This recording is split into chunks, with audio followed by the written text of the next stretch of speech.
Anime engine ရောကနေပြန်လဲကြိုးဆိုပါတယ်အပိုင်း3ရဲ့ဆောက်မှာတော့ Face ကလွန်ခဲ့တဲ့10နှစ်ကအတိတ်ကိုဒီမီးပို့ဝင်ပြီးရင် IBM 9100အကြောင်းချက်လက်ပေးမယ်လို့ကမ်းခဲ့ပါတယ်။ Okabe ကမသက်သာပဲသဘောတူလိုက်ပြီး Face message ပို့နိုင်ဖို့ phone microwave ကိုပြင်ဆင်ပေးဖို့ Kirisu ကိုပြောလိုက်ပါတယ်။ message ပို့လိုက်တဲ့အခါမှာတော့ Okabe ဟာနောက်ထပ်ကဘာလိုင်းအပြောင်းလဲကိုကြုံတွေ့ရပြီးအခုတော့သူ့ရှင်းမှာ Face ရဲ့အဖြေရောက်နေပါတယ်။ Okabe က IBM အကြောင်းမေးတဲ့အခါမှာတော့အဲဒီဆက်နဲ့ခွဲခါခဲ့တာကြာပြီဖြစ်လို့လက်စင်ကိုလည်းမလူခဲ့ဘူးလို့သူ့ဘေကပြင်ဖြစ်ခဲ့ပါတယ်။အခီဟာပါလေးလျှောက်သွားကြည့်တဲ့အခါမှာတော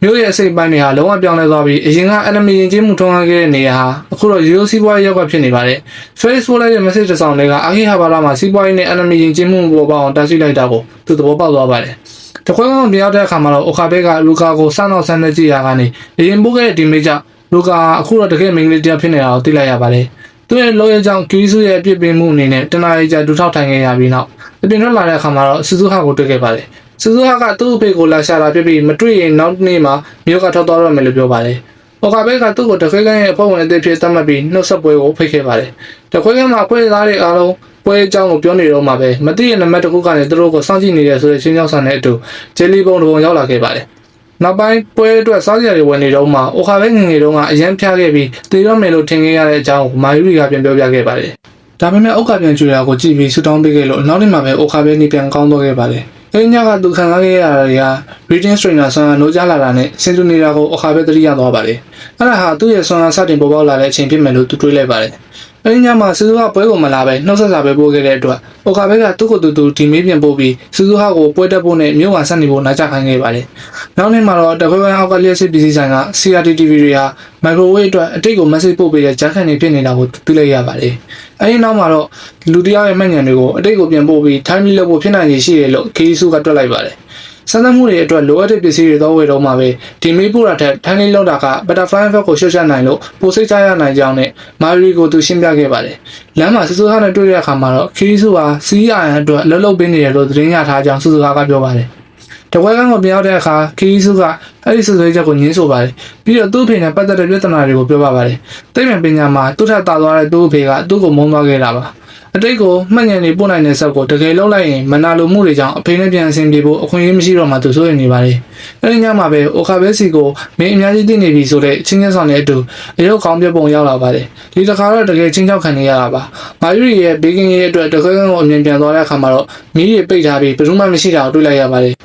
ရေချိုးခန်းထဲအစီအတန်ကြလို့ဖွင့်ကြည့်လိုက်တော့Kirisuနဲ့မာယူရီတို့တူတူရေချိုးနေတာကိုတွေ့လိုက်ရပါတယ်။ Kirisuရဲ့စူပူမှုကိုခံရပြီးနောက်မှာတော့သူတို့မသိပဲတခွဲကန်းဟာ CRN ရဲ့ကိုရနဲ့ချိတ်ဆက်မိနေကြောင်းဒါတို့ကပြောပြပါတယ်။ဒါဟာ Large Hadron Collider ကိုအသုံးပြုပြီးမှတ်ဉာဏ်တွေကိုချုပ်နိုင်မှုအခွင့်အရေးရသွားတာလည်းဖြစ်ပါတယ်။နောက်တစ်နေ့မှာတော့Kirisuက2ရက်စာအတိတ်ကိုမှတ်ဉာဏ်တွေပို့နိုင်တဲ့အချိန်ဆက်ကိုအောင်မြင်စွာတည်ထိုင်နိုင်ခဲ့ပါတယ်။ဒါပေမဲ့ချင်းချင်းစာတွေကြောင့်စိုးရိမ်နေတဲ့Okabeကစက်ကိုအသုံးမပြုဖို့နဲ့တွေးရှိချက်တွေကိုလူသိရှင်ကြားထုတ်ပြန်ဖို့ဆုံးဖြတ်လိုက်ပါတယ်။အောင်မြင်မှုကိုခုံပြုဖို့အတွက်ပွဲလေးတစ်ခုထပ်လုပ်ကြပြန်ပါတယ်။ပွဲလွန်ကြောင်းမှာပဲKirisuနဲ့Suzuhaတို့စကားနှက်ကြပြီးSuzuhaကKirisuဟာအနာဂတ်မှာCRNတရှိဖြစ်လာလိမ့်မယ်လို့ထပ်ပြောပါတယ်။မာယူရီကတော့သူတို့နှစ်ယောက်ကြားမှာဝင်ရောက်ဖြန့်ဖြေးခဲ့ပါတယ်။အဲဒီနောက်မှာတော့သတင်းတွေထဲမှာဘုံပေါက်ကွဲမဲ့ချင်းချောက်မှုသတင်းတွေပါလာပါတယ်။တခွဲခန်းနဲ့CRNတို့တိုက်ရိုက်ချိတ်ဆက်ထားတာကိုSuzuhaကြားပြီးထွက်သွားခဲ့ပါတယ်။ Okabeကတော့တဲနာရီရသွားတာကိုထူးဆန်းစွာသတိပြုမိပြီးကြောက်စိတ်တွေဝင်လာပါတယ်။မာယူရီကလည်းသူ့နာရီရသွားတာကိုပြောလာပါတယ်။အဲဒီအချိန်မှာပဲလက်နက်ကင်တွေတခွဲခန်းထဲကိုဝင်စီးပြီးတော့သူတို့ကိုလက်မြောက်ခိုင်းခဲ့ပါတယ်။အဲဒီအဖွဲ့ရဲ့ခေါင်းဆောင်ကတော့တခွဲခန်းအဖွဲ့ဝင်နံပါတ်5ဖြစ်တဲ့မိုးရဲခါဖြစ်နေပါတယ်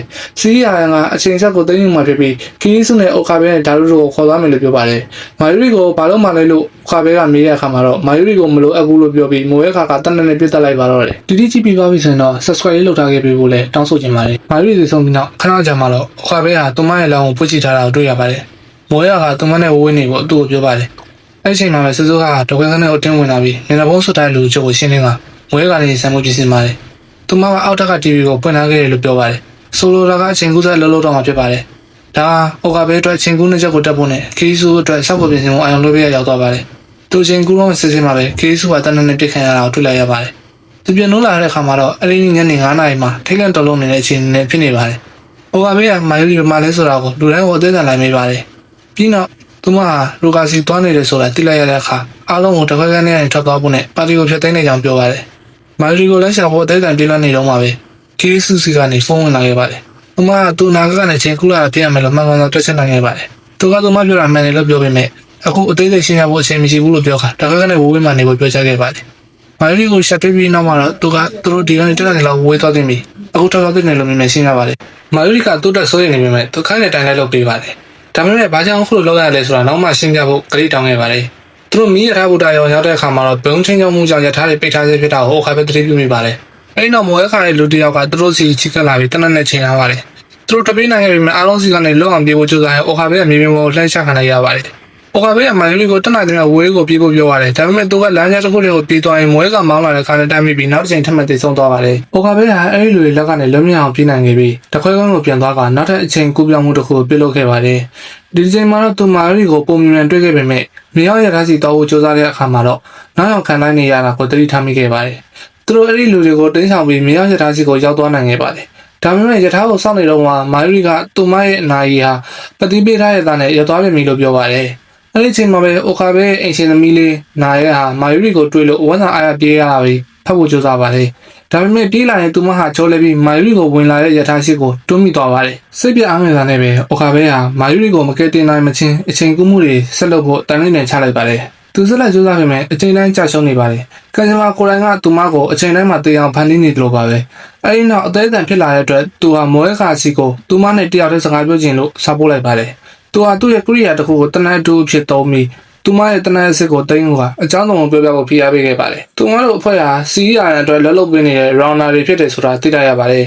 သူတို့ရဲ့တာဝန်က IBM 9100ကိုရှာဖွေဖို့ဖြစ်ပေမဲ့စီးရန်ကသူတို့အချိန်ဆက်ကိုအောင်မြင်စွာတည်ဆောက်နိုင်တာကိုသိသွားတဲ့အခါသူတို့ဟာအဓိကပြစ်မှတ်ဖြစ်လာခဲ့ပါတယ်အိုကာဘေးဟာအရင်ရောက်လာတဲ့ rounder တရားရဲနှမှုကြောင့်သတိလစ်သွားပြီးခဏကြာမှမာယူရီဟာထပ်မံတက်ခံရတာသိလိုက်ရပြီးအပိုင်းလေးကဒီမှာနေဆုံးသက်သွားပါတယ်အပိုင်းကားကိုလည်းလာမယ့်ရက်တွေမှာစတင်ပေးမှာမို့လို့ channel လေးကိုလည်း subscribe လုပ်ကတင်လုပ်သွားပေးဖို့တောင်းဆိုချင်ပါတယ်